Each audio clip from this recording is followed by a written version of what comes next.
Hello, कैसे हैं आप लोग। आशा करती हूँ कि ठीक ही होंगे। मैं भी ठीक हूँ। क्योंकि मुझे बुखार आ रहा है, पता है आप लोगों को। तो मैं तो हर वीडियो में आप लोगों से बताती हूँ कि इस समय मैं भी नहीं ठीक रहती हूँ, मुझे भी बुखार आता है। कल जब डायलिसिस से वापस आई हूँ तब बहुत ज़्यादा बुखार था मुझे। अभी थोड़ी सी हिम्मत पड़ी है ना, मेरा बाबू और मेरी लड़की दोनों घर का काम कर लेते हैं। अभी थोड़ा सा मतलब ठीक लगा, दवाई खाई हूँ, अभी थोड़ा सा ठीक लगा तो बाहर आके बैठी हूँ। तो मैंने सोचा आप लोगों से बातें ही कर लेती हूँ। नहीं तो कल से मुझे बहुत तेज़ बुखार था, किसी चीज़ के लिए मन नहीं कर रहा था, बस चुपचाप लगता है लेटे रहो और कुछ उठो ना। जब उठती हूँ ना तो थोड़ा सा भी चलने की कोशिश करती हूँ तो चक्कर सा आने लगता है। तो चुपचाप लेटी रहो, बस आँख बंद कर लो और लेटे रहो, ना तो किसी से बात करो ना तो चलो फिरो, ऐसा लग रहा है, ऐसा महसूस हो रहा है। तो अभी बाबू गया है डॉक्टर से, बोला तो बोले कमजोरी की वजह से है, इस तरह हो रहा है। तो कल लेके गया था, ब्लड टेस्ट करवाया, बोला कब से बोल रहा था तो मैं ब्लड नहीं टेस्ट करवा रही थी कि मतलब, और दवाइयाँ भी ऐसे कब से ले लेके खा ले रही थी। तो कल लेके गया, फिर मेरा ब्लड टेस्ट करवाया, अभी रिपोर्ट नहीं मिली है।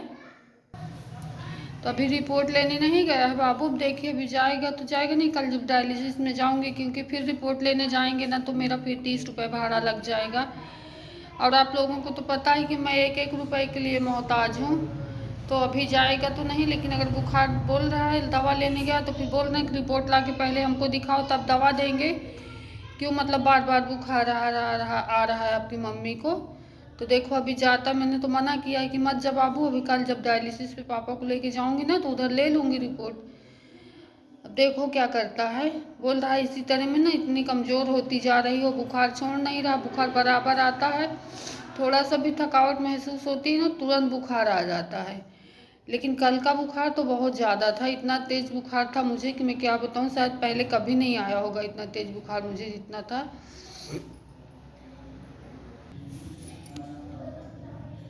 अभी मेरे बच्चे सारा काम किए, मुझे ऐसा लगता है ना मैं कभी मेरे अपने बच्चों से कुछ नहीं करवाती हूँ, लगता है अभी इनका बचपना है, मैं इनको क्या मतलब सुख दे रही हूँ। तो घर का काम मैं सारा खुद कर लेती हूँ, अभी मेरे बच्चे नहीं कर पाते हैं, पर कल से घर का काम करते हैं तो कितना साफ सफाई से काम दोनों मिलके बहन भाई कर लेते हैं, मुझे बिल्कुल नहीं करने देते हैं। पापा बोलते हैं कि देखो तुम करने नहीं देती हो, और जब कभी गुस्सा होती हूँ ना दोनों शैतानी करते हैं तो डांटने भी लगती हूँ कि अब घर का सारा काम तुमसे करवाऊंगी। तुम दोनों बहुत शरारत करने लगते हो, कुछ करते भी नहीं हो, सारा दिन शैतानी करते हो बस। और कल से काम करते हैं दोनों तो बोलते मम्मी आप मत डांटा करो। देखो तो एक दिन मैं बोल रही थी, समझा रही थी, से बैठ के मैंने कहा बाबू जब ट्रांसप्लांट होगा तो आप ही लोगों को दोनों को करना है, कौन है हमारे पास जो हमारा घर का काम करेगा। तो मेरा बाबू बोलता है मम्मी आप परेशान मत होइए, आपका ट्रांसप्लांट हो जाएगा और आप पापा और आप आराम करेंगे, सिर्फ मैं और मेरी बहन हम दोनों लोग संभाल लेंगे। मैं आपको और पापा को संभाल लूँगा, बिट्टू खाना बनाएगी, दोनों ऐसे बता रहे थे, मुझे समझा रहे थे मम्मी आप परेशान मत होइए, हम घर का सारा काम कर लेंगे। तो मैंने कहा अभी से आदत डाल लो ना, थोड़ा थोड़ा करो, सीखते जाओ तो घर का काम आएगा आप लोगों को, नहीं तो फिर नहीं आएगा। बराबर मतलब नहीं करोगे तो मुझे भी अच्छा नहीं लगे ना, फिर मतलब अच्छे से जब नहीं कर पाओगे। तो बोलता है नहीं मम्मी हम सब कर लेंगे, आप परेशान मत होइए। और कल से देख रही हूँ मैं, मतलब कल से मुझे तो कुछ भी नहीं करने देते हैं, चुपचाप मैं लेटी ही रहती हूँ और दोनों मिलके घर का सारा काम कर लेते हैं। कल दाल रोटी बनाई थी, मैं डायलिसिस पे चली गई थी, सुबह 6 ही बजे गई थी।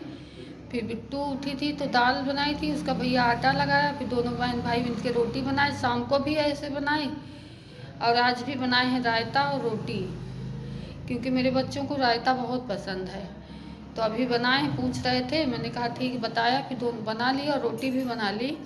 पापा को भी थोड़ा सा दे दिया, वो भी खा लिए, क्योंकि बच्चे हैं अभी इतना तो संभाल नहीं पाएंगे कि पापा के लिए दाल बनाए और अपने लिए रायता। मैं भी ऐसा कुछ नहीं बनाती हूँ, थोड़ा बहुत दे देती हूँ, वो भी खा लेते हैं। क्योंकि आप लोगों को तो पता है ना कि मैं बहुत सारी चीज़ें नहीं बना सकती हूँ एक बार में। तो थोड़ा सा वो भी रायता खाएं और 2 रोटी खाए हैं।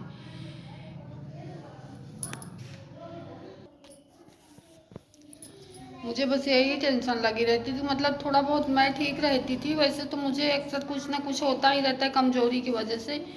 पर इस बीच में 1 डेढ़ महीने से ना मुझे कुछ ना कुछ दिक्कत रहती ही है, क्योंकि मैं अपना बराबर ध्यान नहीं रख पाती हूँ, इसीलिए है।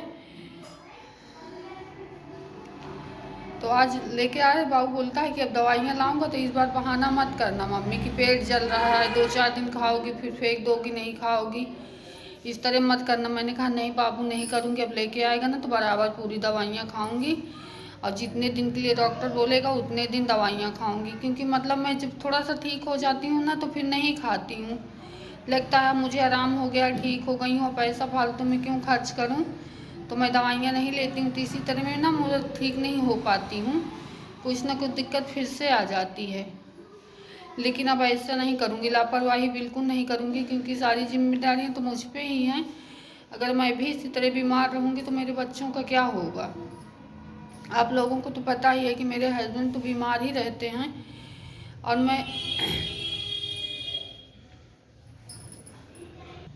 मैं ना 1 साल से अभी जिम्मेदारियां उठाते उठाते थक गई हूँ। मुझे ऐसा लग रहा है कब मेरे पति ठीक होंगे और कब अपनी जिम्मेदारियां लेंगे। कोई जिम्मेदारी लेने वाला होता है ना तो इतना टेंशन नहीं होती है।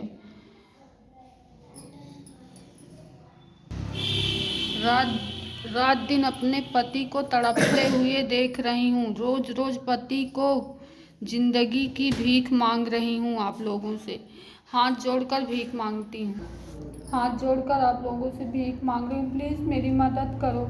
मुझे एक नया नाम तो दे ही दिया गया है, भिखमंगी। मैं भीख मांग रही हूँ आप लोगों की, मेरे पति की ज़िंदगी बचा लो प्लीज़। अब हमारी ज़िंदगी आप ही लोगों के सहारे है, आप ही लोग हमारी ज़िंदगी को बचा सकते हो, और मेरी ज़िंदगी कोई नहीं बचा सकता। प्लीज़ हमारी ज़िंदगी बचा लो, आप ही लोग हमारी मदद करेंगे तो मेरे पति ठीक हो जाएंगे। मैं रात दिन आप लोगों से यही मांगती हूँ कि प्लीज़ मेरी मदद करो, और मेरी वीडियो को ज़्यादा से ज़्यादा शेयर करो और सब्सक्राइब करो प्लीज़।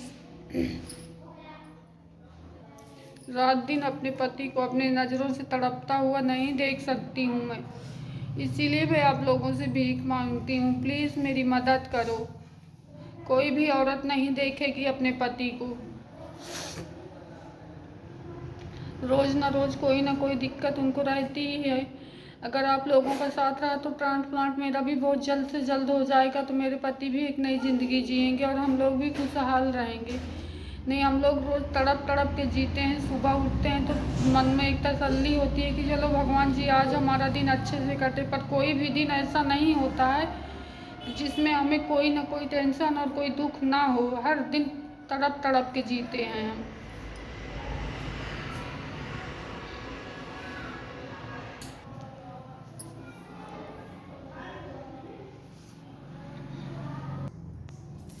प्लीज़ मेरी मदद करें, मेरी वीडियो को ज़्यादा से ज़्यादा शेयर करें और सब्सक्राइब करना मत भूलिएगा प्लीज़।